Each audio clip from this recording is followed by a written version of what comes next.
So guys, today we are in the Wicked Crypto Meetup and we have a special guest for you. It's Malcolm Lerider, as I pronounce it right. Alright, thank you. It's a member of the NEO community and he came to Poland especially from the headquarters of NEO in Shanghai. So great to have you here. And I would like to ask you, what's your role in the NEO community? Yeah, thank you for having me. I'm working as senior R&D manager at NEO in Shanghai. So I'm helping out with managing the R&D team in Shanghai, yep, and also to manage the development community, because it's an open source project. So we have developers spread all over the world, 100 to 200 developers. And I help out to have all of them also under the same development team. That's nice. How do you describe NEO as a project? Because I've seen some of your lecture previously and you told that NEO is not an altcoin, not a cryptocurrency, not even a DApp platform. How would you describe it in a simple So words? we like to describe NEO as a smart economy, but that may be a little bit difficult for people to understand what we actually mean with that. So the media has given us a name as the Chinese Ethereum, which we as a team don't really like, but it's a good way to understand what NEO does. So everything you can develop on Ethereum, you can develop on NEO as well, but much better, of course. And but our difference kind of stops there. So what we want to do is to build the link between the real economy and the digital economy. So we see that we have like a gap right now, that the digital economy and the real world economy, they're like two different worlds, and that's not what we want to do. Our platform is built to be worked together with the real economy to make it more efficient, and that also includes to be regulatory compliant, which is quite specific for NEO. Yeah, so NEO is from China, yeah? You've also been called the Ethereum of China. How do you agree with this thesis or hypothesis? Yes, so as I said, we at the NEO team doesn't really like that comparison, because our vision is very different. But I can also understand that it is an easy way to understand what you can do with NEO, because there are so many tokens out there, there are so many blockchain platforms, and they all do different things. So if you know what most people know what you can do with Ethereum, you can build decentralized applications on top of NEO. So everything you can do on Ethereum, you can do on NEO as well, and that's where I think the name came from. And the project is started in China, so I think that's the origin of that word. Absolutely. How do you find or explain the consensus mechanism in NEO? How is it different from the Ethereum or like Bitcoin consensus mechanism? How would you explain it? It's very different. So NEO has developed its own consensus algorithm. It's called the GBFT. And the specifics of that algorithm is that you know, for example, when you send a token from one wallet to another, or maybe from one exchange to another exchange, you have to wait 15 confirmations or 30 confirmations before that token is actually received at the other end. And with NEO's consensus algorithm, it's you don't have to wait for confirmation, because the reason you have to wait for confirmation is that with each confirmation, you have higher probability of being on the longest chain. So that's like how proof of work and proof of stake works. Yep. Whereas in NEO, with the DBFT, at any single point in the blockchain, there is always only one block being proposed at any single time. Yeah, it makes things quicker. It makes things quicker, and it gives finality to the system. So in every block that is confirmed has 100% finality. It means that you don't have to wait for any confirmations. Once you have reached, well, you have to wait for the first confirmation. But after you have the first confirmation, then it's 100% final. So you can actually have this series of smart contracts, and you have this reduced risk. If you're doing a large volume or large value transactions, then you know that for 100% after the first confirmation, it is complete. I'm not afraid of being centralized, because there are some the consequences of running this delegated. It was Byzantine. Let me remind. How was the delegated Byzantine fault tolerance? Yeah. Yes. How do you find it? Is it possible to run in the decentralized manner, or only in the like few nodes that are running the whole structure? How do you find it? It's very much possible to write it, to run it in a decentralized manner. So you have two parts of decentralization. One is in terms of location, and the other one is in terms of ownership. And what we have now is decentralization in terms of ownership. So all the consensus nodes are distributed across the world on different locations. But at the current moment, they are all managed by the NEO Foundation. So that's the next step. And what we are developing right now is an application form, so that anyone can register themselves as a potential nominee and get their identity approved, or not approved, just confirmed, identity confirmed. Because a requirement for a consensus node to avoid cyber attacks is to ensure that all nominees are actually identity confirmed. Sure. And that's the first step. The second step is to show all the consensus nodes on a single page, so that everybody who votes, everybody who has a NEO token can vote for the consensus node. They have to be able to see who they can vote for. And that's the second step. And the third step is to implement the voting functionality in the NEO GUI. So the voting functionality is already implemented in the blockchain, in the backend. So we just have to implement it in the GUI as well. So it's quite possible, yeah. Sure, and it's also not that work intensive. It's gonna be implemented in reasonable time. So it's one of your goals, yeah. The main goal is to decentralize the structure more. It's our number one priority right now. So. Yeah, I get it. How do you find that the amount of the transactions per second that are like run on the network? Because some people claim there's like hundreds of thousands transactions per second on NEO network. Some people claim there's still a test net, so there is like 1,000 transactions per second. What's the exact number? Do you know maybe? In the current implementation, it's 1,000 transactions per second. Yeah. And we are confident to be able to push it to 10,000 transactions per second with peer-to-peer network improvements.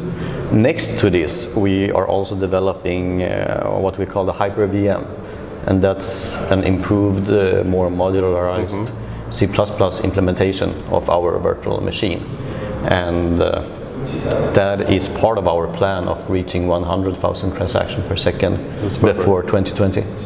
That's when we talk about transaction speed, we only talk about the main chain itself without any second layer scaling.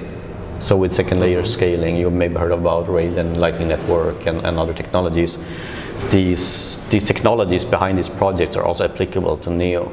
So you can scale it even more with applying. So you also think about Lightning Network, about like the second layer solution, yes? The similar technologies, yes. And you can also see it as, I mean, it's also possible to run side chains. So we have the NEO-X cross-chain protocol, which is under development right now. Yeah. So any blockchain that is using the NEO VM, NEO virtual machine, can communicate with another blockchain using the NEO VM. So you can have like a chain of chains.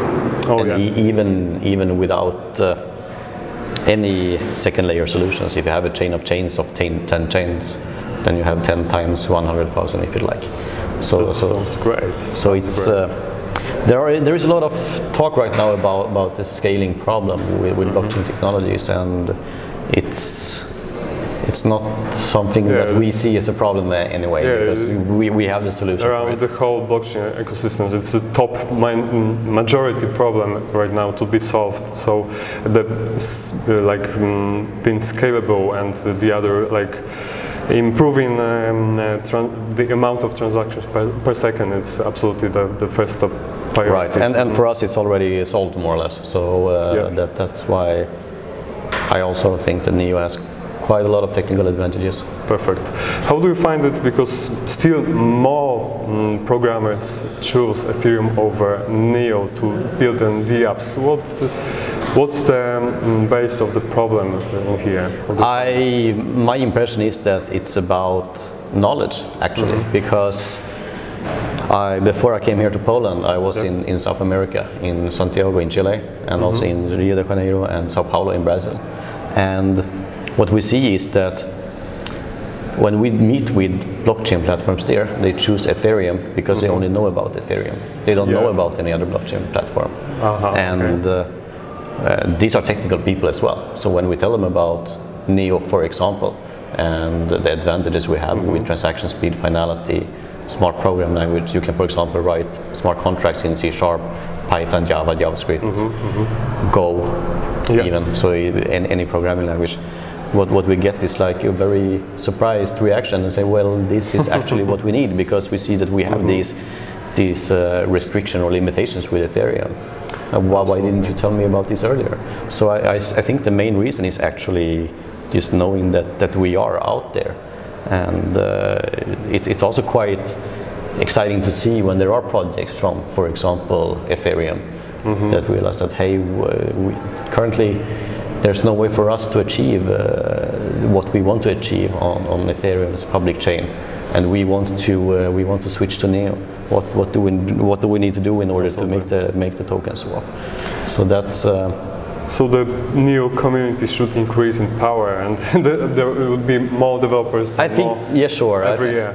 Yeah? I mean, the thing that's special about the Neo community, for good and bad, is that it's very developer focused. So it's always technology before marketing, and it has always been technology before marketing. Absolutely. So now we have what we see as a good technology. Quality, rather than the amount of the programs and everything. So rather first the quality before everything. Right, and as I say, it's for good and bad. The good thing is that we have a very solid development community, and the downside is, of course, what you mentioned here, that we are not that well known that some other platforms are, and that's maybe where we need to focus a little bit more on.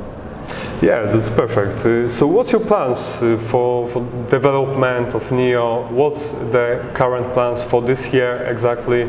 Could you share it with us? Yes, so the decentralization is of course the top priority, and beside that we are also working on the Hyper-VM, so a new modular implementation of the Neo VM. And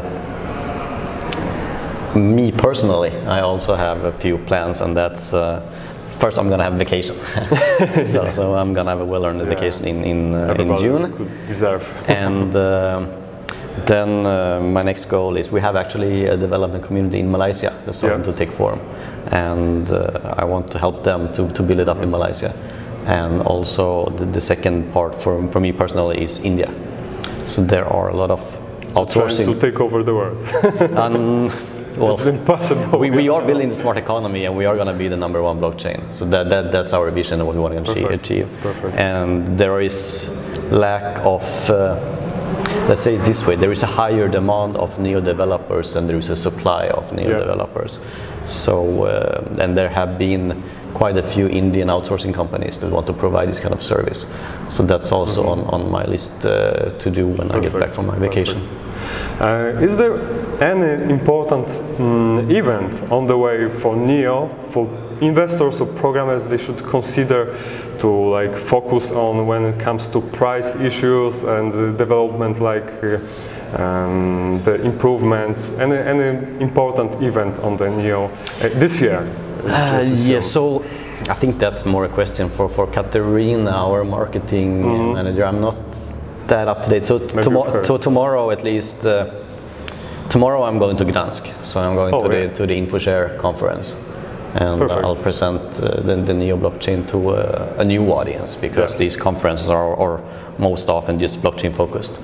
So an InfoShare is quite wide IT focus. So it's going to be interesting to see what people there think about the Neo technology. And there will be larger Neo events also this year. We have had already. The DevCon was in February, I guess. There was quite end of January. That was quite large. So that was a conference with 700-800 people only for Neo, 2 days. So it was quite a large one. And we have had 2 tours in Europe, and we've had 1 tour in Asia, in East Asia, and I think next on turn could be North America. Could be North America, but that's still to be scheduled. And the most important question for our viewers, what's the price prediction for this year by December 2018? As I said, for good and bad, for good and bad, we are very developer focused. So, yeah, so don't really the price itself, it's what the market sets.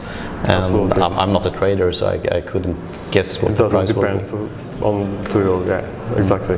So thank you for giving me your time. I really appreciate that. I hope you luck, and I wish you deliver all these things you talk about and your Neo community. Thank you for having me. Thank you very much. Thank you.